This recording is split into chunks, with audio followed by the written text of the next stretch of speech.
여러분 안녕하세요. 오늘이 그 크리스마스 날이죠. 오전 10시 39분을 가리키고 있습니다. 전번 시간에 이어서 손기정 마라톤 선수를 계속 하려고 합니다. 그래서 이제 여기부터 이제 이게 이제 그 보성전문학교 시절의 손기정입니다. 전번에도 얘기를 했지만 보성전문학교라는 것이 지금의 고려대학교라다 이런 얘기를 했습니다. 1937년 양정고등보통학교를 졸업하고 보성전문학교 상과에 입학했다. 그리고 보성전문학교 상과에 입학했다는 거죠. 상과라는 것은 그 취직이 아주 잘 되는 학과입니다. 당시 보전에는 재정학을 가르치는 홍성화 교수가 체육부장을 맡고 있었다. 홍 교수는 뜨거운 민족주의자여서 학교 스포츠를 장려해 학생들의 사기를 진작시키자는 지론을 갖고 있었다. 그 지론으로 김성수 교장을 설득 1937년에 전 조선의 중등학교를 졸업하는 우수 운동선수 다수를 뽑아 상과에 수용했다. 3년제 보성전문학교 상과의 한 학년 정원은 100명가량이었는데 농구, 럭비, 육상, 축구 등 종목에서 선수를 뽑았더니 과장된 표현을 섞어 전후 좌우로 한 학생 건너 운동선수가 배치되었다고 한다. 남자 프로농구 삼성 조성현 단장의 부친 조덕주는 손기정과 함께 그해 상과에 입학했는데 1938년부터 1940년까지 세계 대회 연속 전일본 종합농구선수권 대회를 평정하는 보정농구부의 주력센터였다. 그래서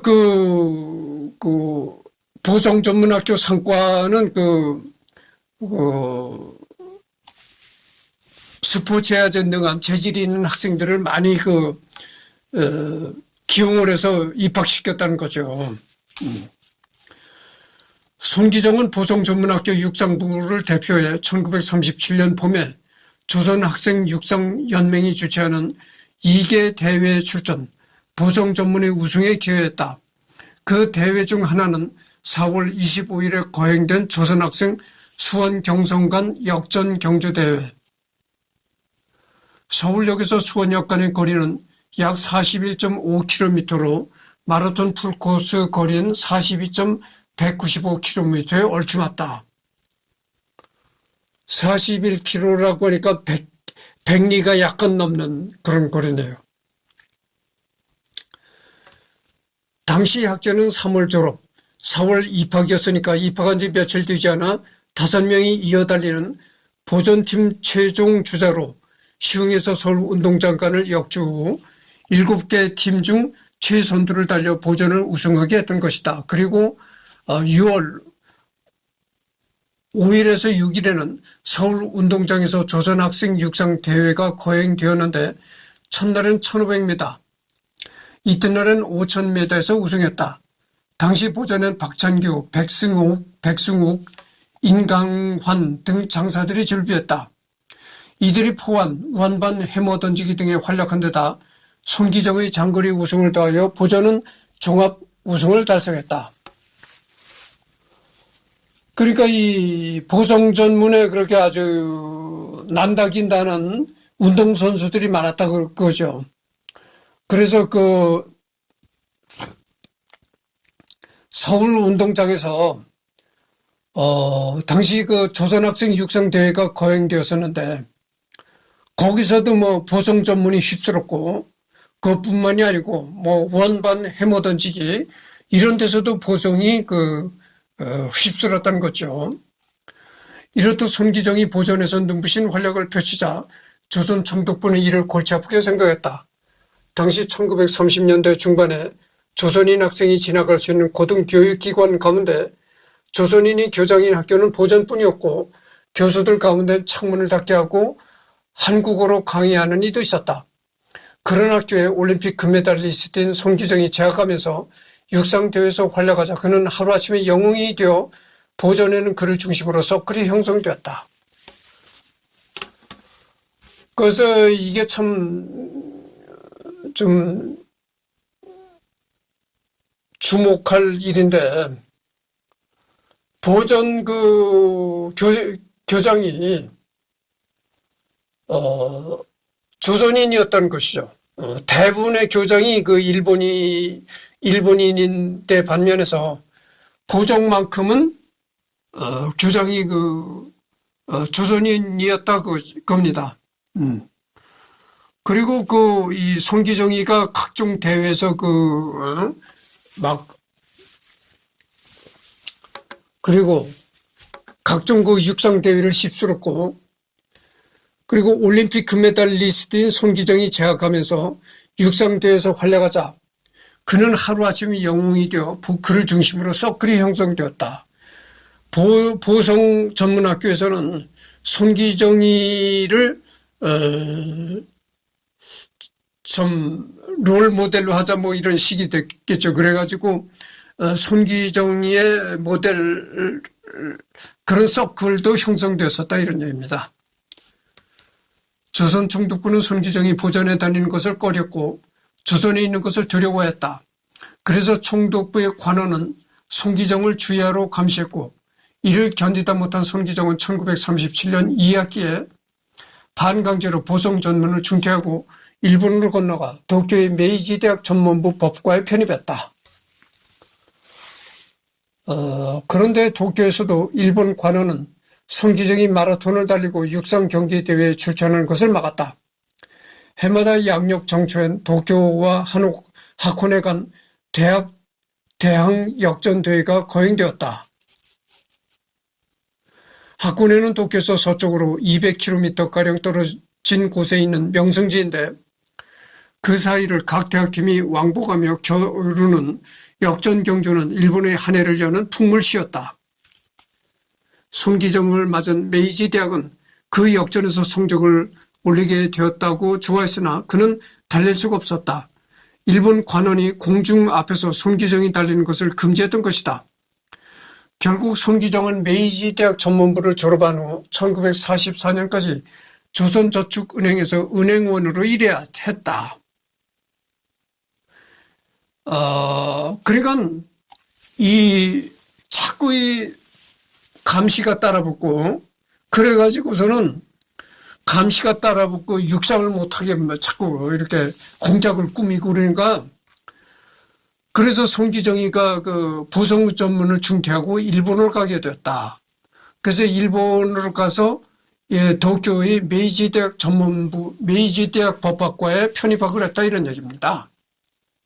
근데 거기서도 메이지 대학을 다닐 때 거기서도 일본 관원이 자꾸 따라다니면서 손기정을 육상을 못하게 이렇게 만들었다는 거죠.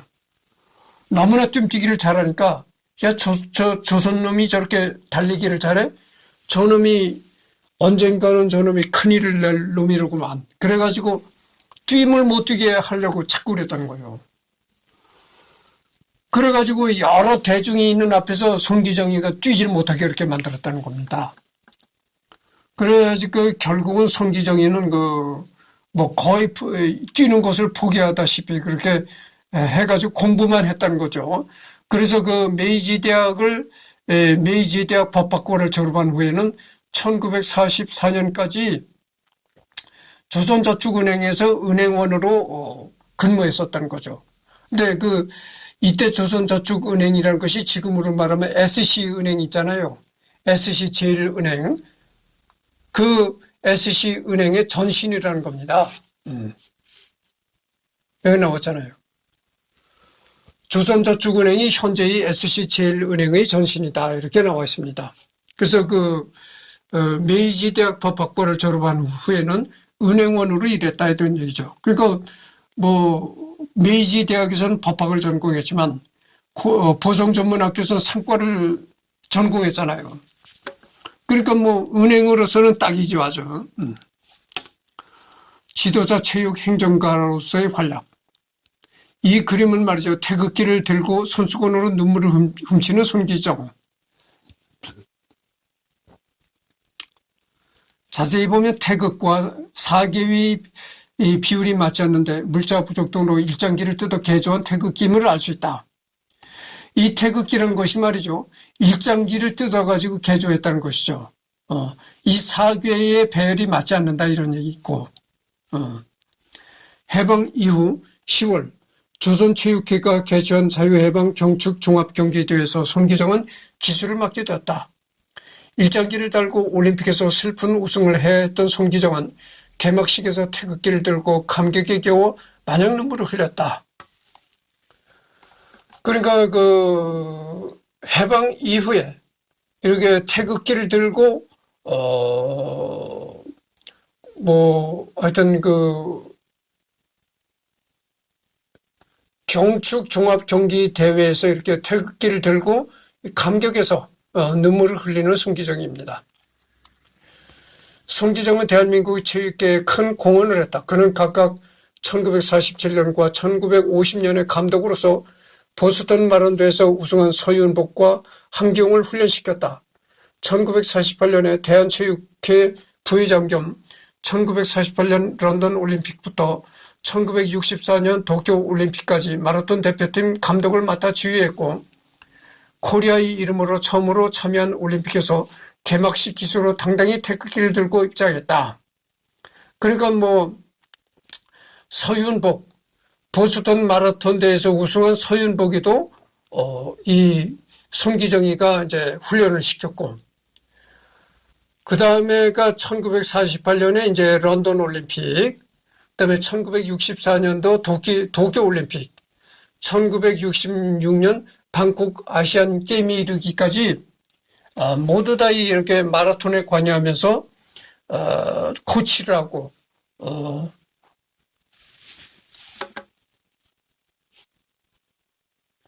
후배를 길러냈다는 거죠. 그리고 대한체육회에서 마라톤에 관한 그런 행정도 봤다는 것입니다. 1971년에는 올림픽위원회 위원, KOC 위원, 1981년부터 1988년까지는 1988년 서울올림픽 조직위원을 맡았다. 1983년에는 나이 조국 나이 마라톤이라는 제목의 자서전을 발간했고, 1936년 베를린 올림픽 당시 상황과 심정을 밝혔다. 이거는 말이죠. 88 서울 올림픽 개회식 당시 성화를 들고 주 경기장에 들어서는 모습입니다. 그리고 우리나라에서 88 올림픽이 열렸었잖아요. 서울에서. 우리나라 서울에서 열렸던 88 올림픽에 성화를 들고 손기정 웅이 성화를 들고 이제 경주장으로 들어서는 모습입니다. 이렇게 이쪽은 이렇게 성화를 들고 뛰니까 이제 이렇게 막 이렇게 환영하고 사진을 찍고 이러는 모습이 보이고, 이거는 직접 성화를 들고 경기장을 들어서면서 이제 막 이렇게 손을 흔들고 하는 장면이죠. 손기정의 인생 후반부에서 특히 기억되어야 할 장면은 1988 서울올림픽 개회식에서 성화 최종 봉송주자로 뛴 것을 들 수 있다. 사실 손기정은 성화 최종 봉송주자가 아닌 성화 점화자로 예정되어 있었다고 한다. 그런데 문제는 당시 한국 국민이라면 누구나 다 당연히 손기정이 성화를 점화할 것이라고 생각했던 것이다. 덕분에 극비에 붙여져야 할 최종 점화자가 너무나 쉽게 예상되는 문제가 있었다. 결국 손기정이 경기장으로 성화를 들고 들어오는 역할을 하고, 이후 1986년 서울 아시안게임에서 스타덤에 오른 육상선수 임춘애가 넘겨받은 뒤 최종적으로 한 명의 체육인과 2명이 일반인이 성화를 점화했다. 그러니까 이 손기정이가 88 올림픽에 이렇게 성화를 들고 경기장으로 들어오는 것은 한국인이라면은 한국인의 가슴 속에는 이 손기정이가 각인이 돼 있잖아요. 우리나라 단군 조선의 역사상 최초의 마라톤 우승을 한 사람이 손기정이거든. 그러니까 최초의 마라톤으로서는 최초의 금메달리스트였다고 하죠. 그것도 아주 먼 서양의 베를린에서 열렸던 그런데 가서 우리 단군 민족으로선 최초로 금메달을 받은 것이죠. 그러니까 그 손기정이라는 이름은 참 그 단군 민족의 가슴에 새겨져 있는 그런 인물이다 그죠. 그러니까 당연히 88 올림픽 때 성화를 들고 들어온 것은 손기정이었다. 너무나 당연한 것이죠. 손기정의 외손자인 이준승의 회고에 따르면 손기정은 본인이 당연하게 최종 성화 점화자로 선택될 거라 생각했는데 대회 직전에 이게 뒤집히자 의자까지 집어던지며 격노했다고 한다. 당시 손기정은 70대 후반이었다. 즉 팔순을 앞둔 시점임에도 의자를 던질 정도로 심하게 격노했다고 한다. 그의 증언에 따르면 성화 봉송 때 자신이 있었고 멋있게 달리기 위해 1년이나 훈련했다고 한다. 하지만 대회 영상에서 볼 수 있듯이 손기정은 결국 자신의 역할을 기쁘게 받아들였다. 당시 영상을 보면 손기정은 가슴에 당당하게 태극 문양의 1988 서울올림픽 엠블럼을 달고 정말 어린아이처럼 좋아하면서 펄쩍펄쩍 뛰며 성화봉송을 했다. 유튜브에서 영상으로도 볼 수 있다. 이런 얘기입니다. 성화가 꺼질 기세로 펄쩍펄쩍 뛰는 모습을 볼 수 있으며 2시간 5분 47초까지 해당된다. 영화 속에서도 분명히 손기정 1936년 올림픽 금메달 리스트라고 되어 있다.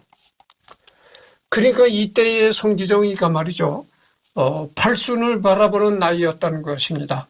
그러니까 거의 80세가 달해가는 몇 년 있으면 80세가 되는 그런 나이인데 이렇게 횃불을 들고 이렇게 경기장으로 들어오는 모습이죠.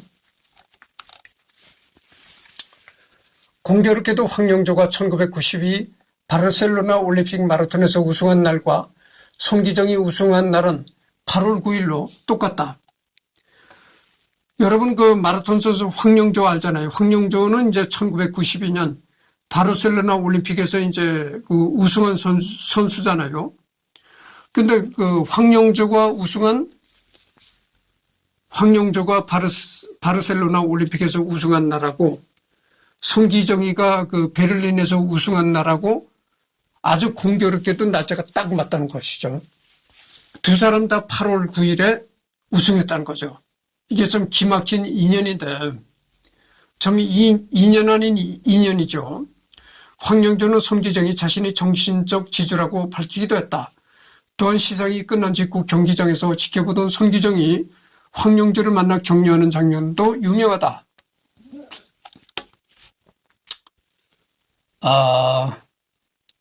이때 황영조의 두 손을 부여잡고 눈물을 글썽이는 손기정의 사진은 교과서에 실리기도 했다. 바르셀로나 올림픽 시상식이 끝난 직후 경기장을 지켜보던 손기정이 이제 황영조를 만나가지고 서로 격려하고 이제 두 손을 부여잡고 손기정이가 눈물을 흘리기도 했다고죠. 눈물을 글썽이기도 했다. 당시 은메달이 1번, 동메달이 독일 선수라 폐막식 때 태극기 양옆으로 일장기와 독일 국기가 나란히 올라갔는데 이걸 보고 손기정은 56년 전 그날 한국인인 내가 일본 국기를 달고 독일에서 금메달을 땄는데 그 세 개의 국기가 나란히 올랐다고 감격하기도 했다. 손기정의 영광은 그 후에도 계속되었다. 1994년 히로시마 아시안게임 마라톤에서 황영조가 금메달을 따는 순간이 있었다. 이거는 이제 황영조의 골인 순간에 손기정이가 기뻐하는 모습이 이렇게 잡혔습니다. 1996년 가을 강형구 화백의 작업실을 방문한 손기정이 강화백의 그림 앞에서 눈물을 흘리고 있다. 강화백은 캔버스의 베를린 올림픽에서 우승한 젊은 손기정의 얼굴을 닮았다. 이것은 그림인데 말이죠. 이것은 그림인데 그 강형구라는 화가가 그린 그림이라는 겁니다. 그래서 이 손기정이가 강형구의 화백의 작업실을 찾아가가지고 이 그림을 보고 이렇게 눈물을 흘리는 그런 장면입니다. 그 젊었을 때 손기정이가 이제 베를린에서 우승한 그런 모습을 이제 강형구 화백이 그림을 그린 거죠. 그 그림을 보고 이제 눈물을 흘리는 그런 모습입니다. 의외로 축구계와도 접점이 있다. 1950년대 조선방직 대구 공장의 상무이사로 재직했었는데 대구방직이 1951년 1952 헬싱키 올림픽 선수 선발을 겸해서 열린 전국 축구 선수권 대회에서 당시 한국 축구의 최강팀이었던 육군 특무대를 이기는 파란을 일으키자 김창룡 특무대장이 조선방직의 선수들을 잡아갔다가 조선방직 단장이 바로 손기정이었던 것을 알고 석방했다는 얘기가 있다. 1950년대에는 조선방직 대구 공장의 그 손기정이가 조선방직 대구 공장에 이제 상무이사로 재직했다는 겁니다. 그 이제 방직 공장의 상무이사로 재직했었는데 1952년 헬싱키 올림픽 선수 선발을 겸해서 여러 가지 이유로 육군 특무대를 일으키는 파란을 일으키자 김창룡 특무대장이 조선방직의 선수들을 잡아갔다가 조선방직 단장이 바로 손기정이었던 것을 알고 석방했던 얘기가 있다. 그러니까 여러분들 그 이승만 정권의 김창룡이 알잖아요. 김창룡이가 이승만 정권의 그 특무대장을 했었잖아요. 이 김창룡이가 정말 이승만 정권 시절에 나는 새도 떨어뜨린다 할 정도로 권력이 막강했던 사람입니다. 김창룡이가 이 저지른 일은 누구도 타치를 못했어요. 그 정도로 김창룡이가 이승만이를 업고 그러게 참 권력을 누렸던 사람입니다. 그러니까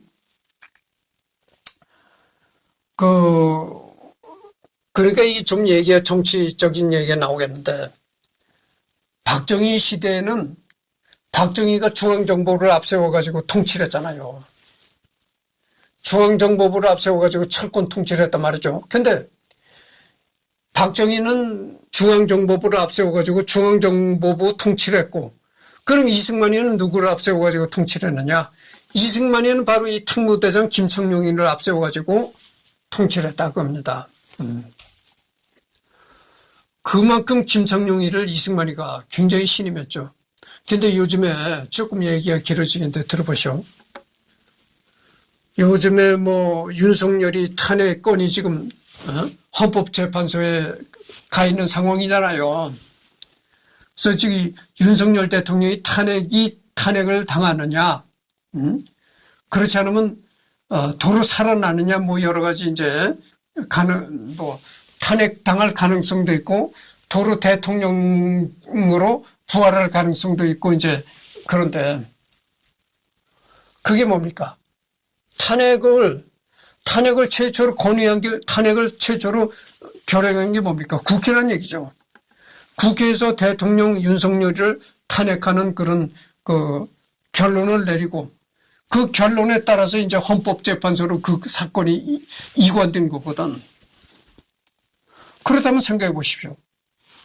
오늘날의 국회는 대통령을 탄핵할 그런 권리를 가진 막강한 것이 국회다 이러냐. 국회 권한이 지금은 막강한 겁니다. 그래서 지금은 말이죠. 대통령도 이 국회를 함부로 할 수가 없어요. 아니 대통령을 탄핵할 권리를 가지고 있는 게 국회라니까. 그러니까 어떻게 했어요? 국회 잘못 건드렸다간 대통령 목이 날아간다고. 지금은 그렇게 국회 권한이 이제 세진 거죠. 그런데 박정희 유신 통치 때는 어떤 줄 아십니까? 대통령을 탄핵할 권리가 없었어요. 그러니까 그때는 그때 국회라는 거는 권한이 없는 국회, 이빨 빠진 국회야. 박정희가 그 국회가 가지고 있는 대통령을 탄핵할 수 있는 탄핵권을 박정희가 뺐을 겁니다. 국회가 대통령을 탄핵을 못하게 만드는 거예요. 그리고 유신 때 여러분들 유신 때 유신정우회라는 게 있습니다. 유신정우회라는 국회의원은 대통령이 직접 임명하는 국회의원이었어요. 그러니까 국회 정원에 총 국회의원 수의 한 3분의 1 정도를 대통령이 직접 임명했다고 하죠. 임명제 국회의원이에요. 그 유신 정후에는 이 국민들이 선출한 국회의원이 아니고 대통령이 임명하는 국회의원입니다. 아니 대통령이 국회의원을 임명하는데 어떻게 되겠어요? 어? 그리고 또 탄핵을 시킬 권한이 국회는 전혀 없고, 그러니까 마음 내키는 대로, 박정희 마음 내키는 대로 할 수밖에 없다고 하죠. 그래서 소위 독재 정치를 했다, 이제 이렇게 얘기가 나오는 겁니다. 그래서 여러분, 박정희 시대는 박정희가 무슨 결론을 내리든지 국회는 거수기에 불과한 거예요. 거수기. 여러분들 거수기라는 얘기 들어보시죠. 국회 권한이라고 없을 때예요. 근데 요즘 국회는 그게 아니다. 그죠? 요즘 국회는 대통령을 목을 자를 수 있는 대통령 탄핵권을 의결할 수 있는 권한이 국회에 있기 때문에 국회를 잘못 건드리다는 큰일 납니다. 그래서 지금 윤석열 대통령 시대의 국회와 박정희 시대의 국회는 하늘과 땅 차이로 다르다, 이런 얘기를 내가 합니다. 그렇게 유신 체제에서는 그렇게 국회가 아무 권한이 없었었는데 우리나라가 차츰 이렇게 민주화가 진행되면서 그 예전에 뺏겼던 국회의 권한을 도로 찾아온 겁니다. 국회가. 그렇기 때문에 지금은 국회가 권한이 막강한 거예요. 국회 잘못 건드렸다가는 대통령이 탄핵 심사에 오르게 되는 겁니다. 사망. 1997년부터 다리 동맥 경화증 때문에 잘 걷지 못하여 바깥 출입을 할 수 없었다. 1997년부터 다리 동맥 경화증, 그러니까 다리의 혈관이 막히는 그런 동맥 경화증 때문에 잘 걷지 못하여 바깥 출입을 할 수 없었다. 그래도 2000 시드니 올림픽에서부터의 남북 대표팀 공동 입장, 2002년 한일 월드컵 4강 진출에 이어 2002년 부산 아시안게임까지 지켜보았지만 이때 우리나라의 축구가 한일 월드컵 4강 진출할 때 그때도 이제 그 경기를 봤다는 거죠. 2002년 11월 15일에 지병이던 만성 신부전증과 폐렴으로 인한 숙환으로 타계했다. 2002년 11월 15일에 이제 세상을 떠났다고 하죠. 평소에 앓고 있던 만성 신부전증과 폐렴으로 세상을 떠났다. 사망하기 이틀 전 폐렴 증세로 입원해 바로 의식불명 상태에 빠졌고 일본에 사는 아들이 도착하고 얼마 뒤 바로 숨을 거두었다고 한다. 임종 하루 전 이봉주가 병문안을 다녀갔다. 사후에 국립대전현충원 국가사회공헌자 묘역에 안장됐으며 체육원장 청룡장이 수설됐다. 목요일 양정중학교, 양정고등학교 예터가 있는 서울특별시 중구 만리동에 있는 손기정 기념공원을 조성했다. 베를린 올림픽 때 받은 금메달과 상장은 유경재단이 가지고 있었는데 유족들이 장례식 때 잠시 빌려달라고 했지만 유경재단이 거부했다. 손기정 선수가 받은 금메달과 상장이 전부 유경재단에 가 있다는 겁니다. 그리고 유족들은 이것을 가지고 있지 않다고 그래요.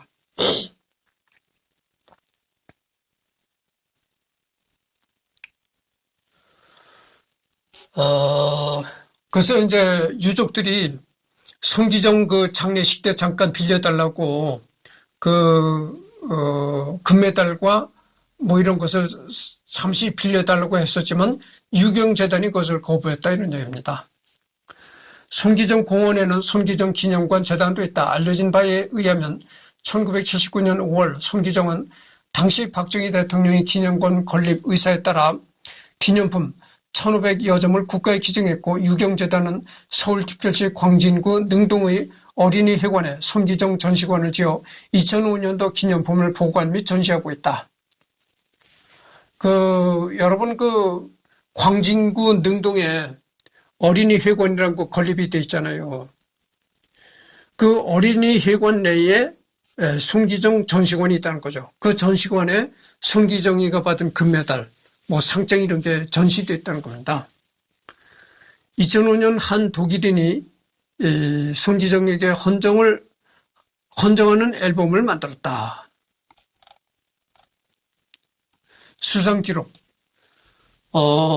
금메달 1936년 베를린 마라톤, 수훈, 체육훈장 청룡장, 훈장까지 받았네요. 정부에서는 손기정 선수에게 체육훈장 청룡장을 이제 주소했다 이런 얘기입니다. 이것이 이제 2002년이네요. 대중매체에서 이제 손기정이를 주제로 한 여러 가지 이제 드라마도 제작이 되었었고 했다 그겁니다. 1982년 KBS 1TV에서 손기정과 남승용을 소재로 하여 한국 최초의 스포츠 드라마 맨발의 영광 5부작을 방영했다. 극본은 박찬성, 연출은 전세곤 PD가 각각 맡았으며 손기정 역은 배우 김영철이, 남승용 역은 강택이라 연기했고 그 외의 배역들은 장민호와 김세윤, 이치호, 백수련, 이영수, 김기록, 전원주, 김혜권, 금보라, 정재순, 우재영, 김숙경, 이대로, 이정웅, 신종섭, 정운용, 김윤형, 이현두, 안광진, 송인남 등이 출연했다. 그러나 세월이 흘러 자료가 소실돼 KBS 영상자료실엔 5화 하나밖에 없으며 이마저도 화질이 안 좋다. 그 에피소드는 2020년 국립중앙도서관 디지털 자료실에 업로드됐다. 1994년 2월 13일자 KBS 1 다큐멘터리 극장에선 배우 차기원이 연기했다. 2011년작 영화 마이웨이 초반부에 상당한 비중을 가지고 등장한다. 인력거꾼인 주인공 김준식에게 한 신사가 시간이 급하다면서 최대한 빨리 가달라는 주문을 받고 육상 선수가 꿈으로 꾸준히 연습해오던 김준식의 속도로 아슬아슬하게 도착하자 신사는 고마워한다. 나중에 김준식이 육상대회 신청을 하려 하지만 일본인 위원들의 방해로 등록조차 못할 찰나 아까 그 신사가 들어오며 김준식의 참가를 강력히 요구하는데 이 신사가 바로 손기정이었다. 조선인이긴 하지만 올림픽 금메달리스트인 그의 발언권이 장난이 아닌지라 금방 상황이 정리되면서 김준식의 참가가 이루어졌다. 해당 인물은 배우 윤희원이 연기했다. 그러니까 이게 손기정이라는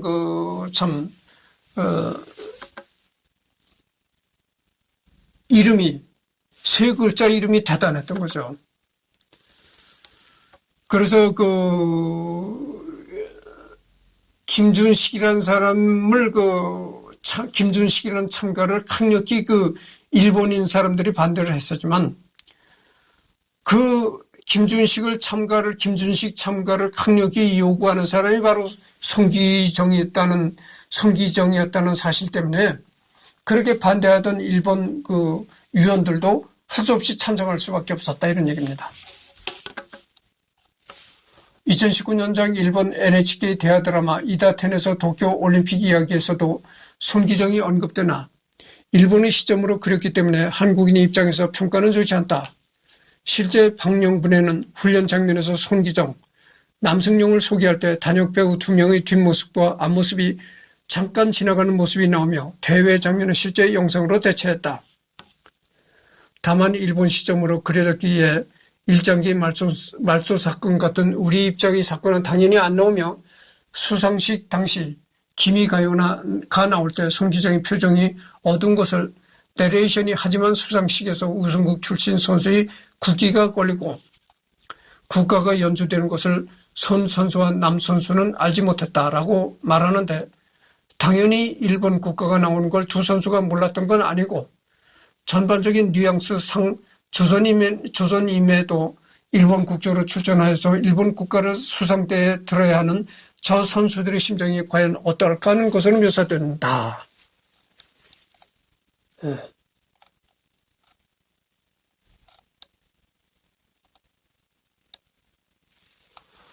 기타. 가족관계는 잘 알려져 있지 않은데 가정사는 그리 행복하지 못했다. 아버지인 손인석은 베를린 올림픽 개최 1년 전인 1935년에 향년 60세로 세상을 떠났고 요즘은 60세가 뭐 젊은 나이지만 당신은 장수했다는 소리를 들을 만큼 오래 산 것이었다. 이 말을 실제로 들었던 사람으로 대표적인 박성빈이 있다. 이때는 60살만 살았어도 오래 살았다는 말을 들을 때였던 것이죠.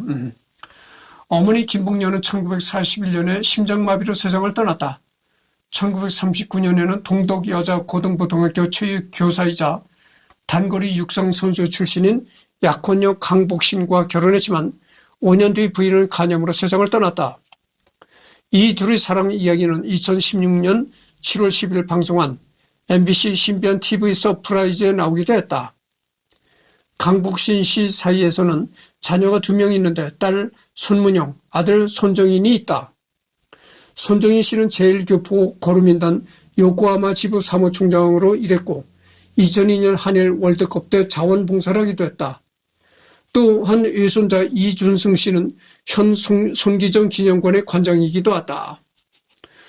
현재 그 손기정 기념관의 관장으로 있는 사람이 이준승인데 이 이준승이는 손기정의 외손자라는 겁니다.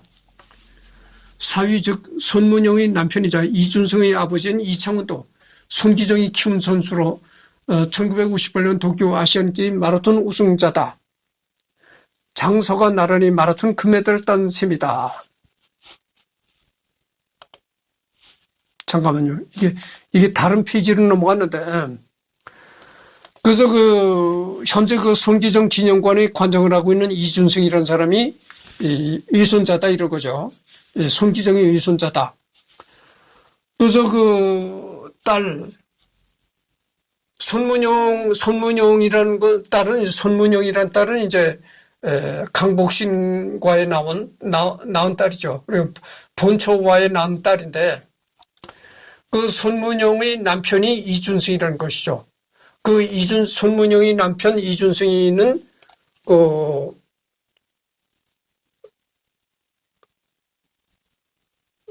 손문영의 남편이 이준승의 아버지인 이창훈도 손기정이가 키운 선수라는 겁니다.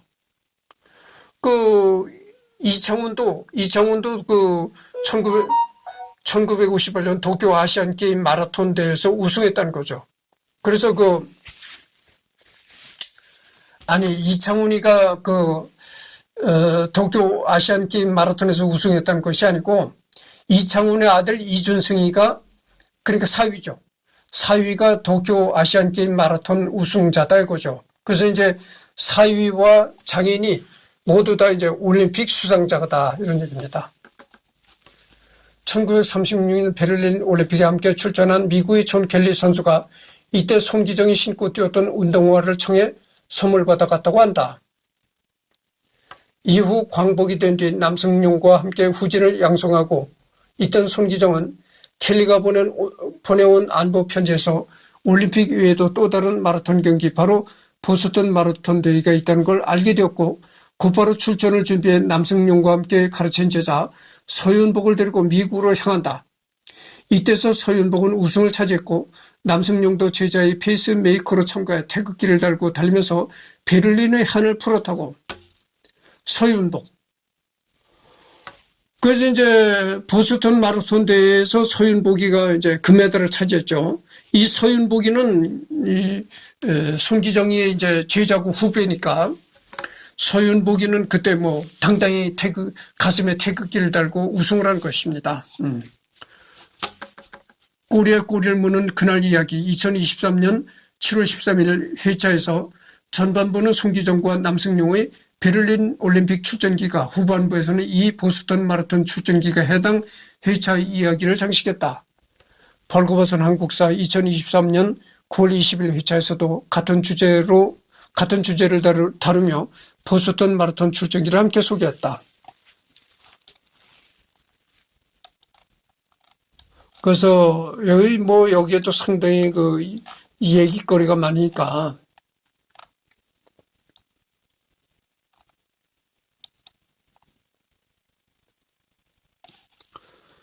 여기서부터는 이제 월남 이후 황해도 사리원시 출신의 김원봉과 재혼했는데 여기서부터는 이제 다음 시간에 하도록 하겠습니다.